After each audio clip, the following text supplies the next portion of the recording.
Wednesday. I hope you're having a great day today. It is Wednesday, March 31st. It's the 31st day of March. We're on the very last day. Let's look at our kitten calendar. Here we go. We've got our little kittens right there. Let's find the 31st. Ooh, it's all the way at the bottom. You see that right there? It's the 31st. And the day after it, there isn't anything. That's April. We're on the last day of March. And right down here, it says March 2021.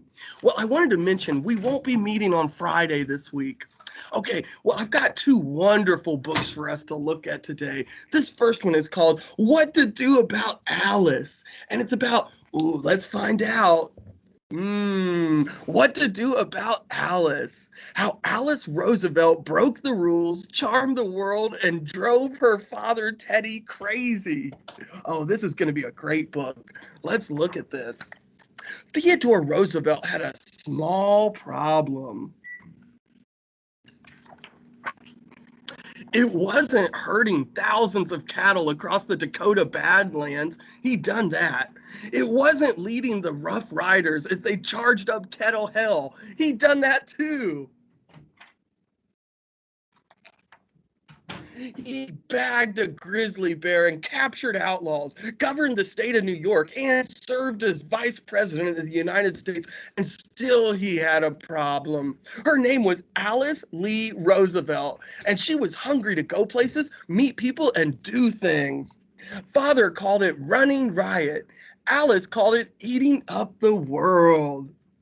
Oh, look at her right there, and look at the world. From the time she was a little girl, Alice ate up the world. Her mother had died in 1884, 2 days after Alice was born. Father was sad. Everyone was sad for Alice, but she didn't remember her mother, and she did not want to grow up hearing them say, "The poor little thing." She wanted to see how high the spring sprang, or her grandfather on her grandfather's favorite sofa. So, wow, look at her jumping. She wanted to see how high she could jump on the sofa. Father remarried and had more children, but every morning Alice still cried, "Now, pig," until her father gave her a piggyback ride downstairs to breakfast. Oh, how fun.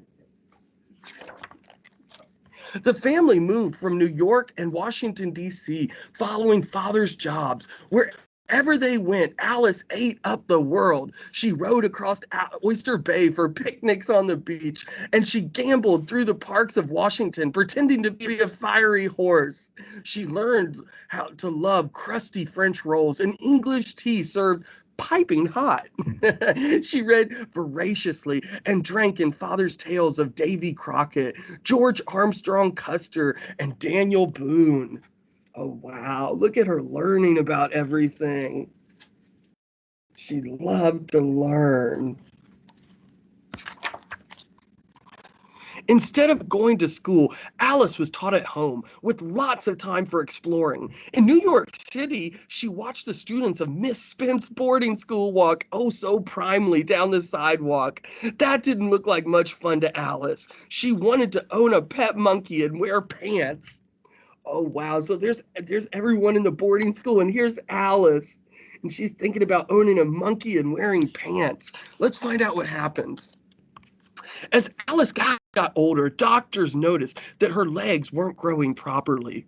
For the next several years, she'd have to wear braces. Sometimes while she walked or ran, the braces would lock up, pitching her, and Alice face first to the ground. She did not want anyone saying, "The poor little thing," about that either.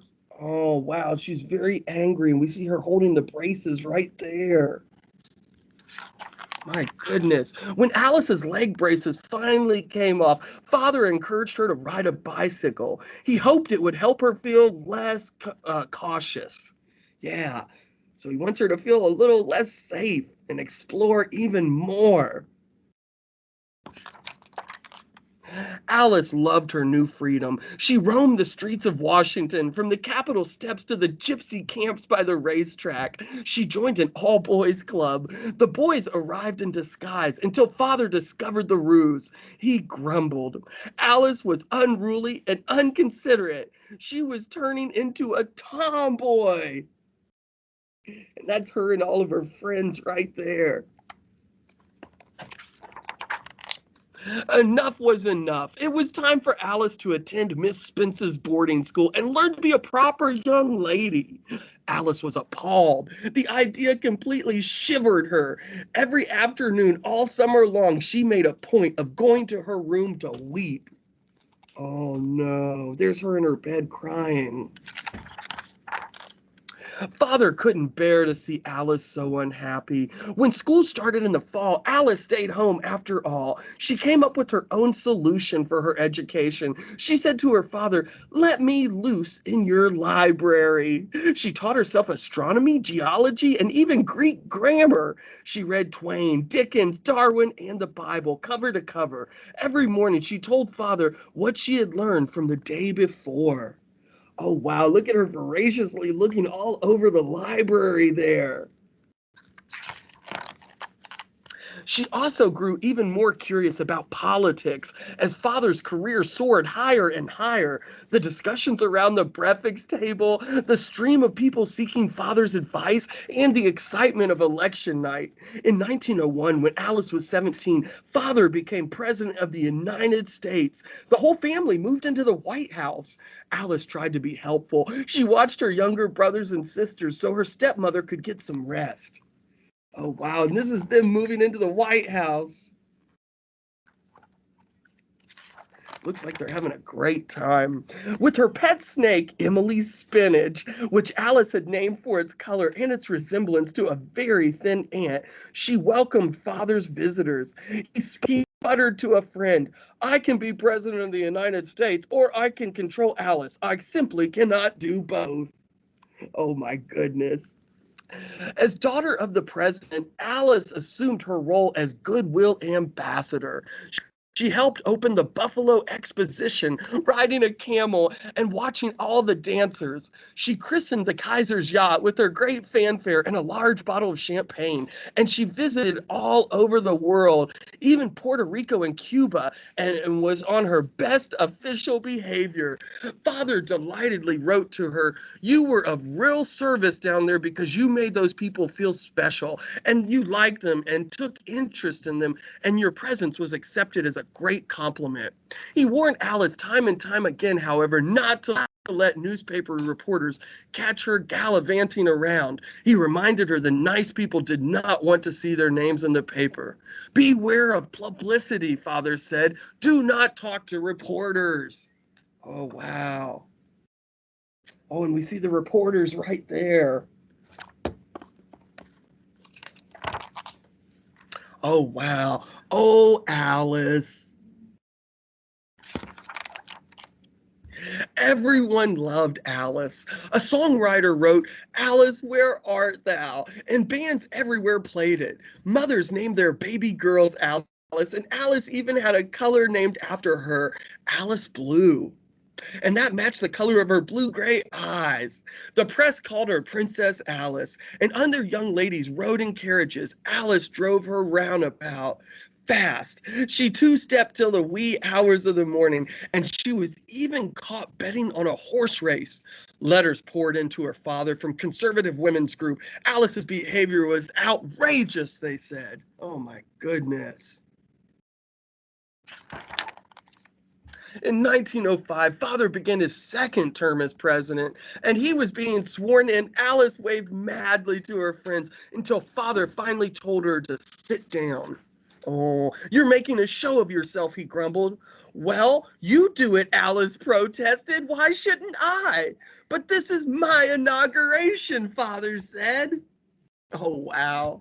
He got right back to work, brokering a peace treaty between Russia and Japan. Meanwhile, Alice asked if she might join the American delegation heading to Asia. The papers trumpeted the news. Oh, she's going to Asia. Alice boarded the ship in San Francisco with two large hat boxes, four trunks, and oodles of boxes and bags. Oh, and look at him trying to load everything up down there. Alice had a marvelous time.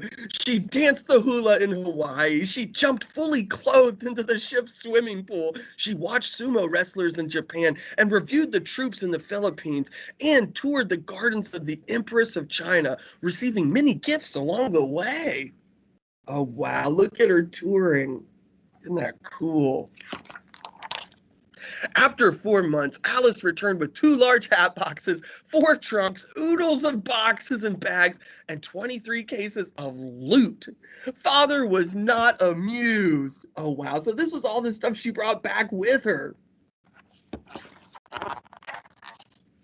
Alice also brought home a fiance, Nicholas Longworth, a debonair congressman who had been on the trip. And what did she want for wedding presents? Trinkets, said Alice, preferably diamond trinkets. From all over the world, friends, dignitaries, and total strangers sent her gifts. Jewelry, fur coats, silver vases, cakes, clocks, furniture, sewing machines, washing machines, popcorn, bales of hay, a load of coal, a box of snakes, a pair of turtle doves, and a Boston Terrier with its own wardrobe of dog clothes. She even got a pet monkey. She'll accept anything, friends said, except a red-hot stove. Oh, that was not very nice. Oh, and look at her pet monkey right there. The White House wedding was the social event of the season. 800 guests watched Father walk Alice down the aisle. Wow. Alice jumped into her new role as wife of a congressman, hurrying home from Congress for quick meals of scrambled eggs before rushing back to hear the debates. But she was still the daughter of the president. As her love and knowledge of politics grew, she quickly became one of her father's most trusted advisors and an ardent champion. And she still ate up the world, dancing the turkey trot at diplomatic balls and playing poker with the boys. She even created the Night Riders, who galloped to the houses of friends and bellowed until invited in for snacks. Oh, how silly. And Father, well, even after he left the presidency, he remained one of the country's most popular politicians, leading America in times of hardship and prosperity. But there was one problem that Theodore Roosevelt never quite solved: what to do about Alice. Oh, that was a great book. That was called What to Do About Alice. Well, I've got another quick book I want to look at with you all. This is called Shh. Okay, let's look at this. This is a fun book. Ooh, look at the opening pages. Shh. A little shrew had wonderful news. He wanted to tell the whole world, but it was too noisy. Oh, there's the little shrew right there. Ooh, look at the world around him. It's got all of these loud words. Bang, clang, clatter. Oh my goodness. The shrew had a great big thing to say, but he only had a very small voice, and no one could hear him above the noise. Thump, thump, grabble, bump. Oh my goodness. And there's the shrew right there. The shrew waited all day, and he waited all night for quiet, but it never came. Oh, wow. Boo-hoo-hoo. See the baby crying right there? It's too noisy for the shrew. Morning came, and the shrew shouted his news from the roof, but nobody heard him. Oh, still nobody heard him. He went to the bottom of the valley and tried again, but still no one heard a word he said. They were so busy with all of these words. Plop, plop, clip, buzz, buzz. The shrew stood on a mountaintop. He threw back his head and sang, "Shh, I know the secret of peace on earth." But nobody heard the shrew. The world was too noisy. Ooh, look at all the airplanes and helicopters there. Zoom, zoom, vroom, vroom. Oh my goodness. But as the shrew never gave up, he hoped that one day his voice would be heard. And it says, please listen. Maybe if we count to 3 and keep very quiet, perhaps we will hear him. Shall we try? All together now. 1, 2, 3. Shh.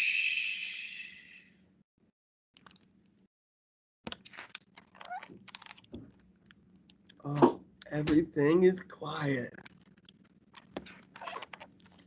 Wonderful news. You have made a little bit of peace. Imagine if everyone in the world sat still and listened just like that. 1, 2, 3. Shh. That would be peace on earth.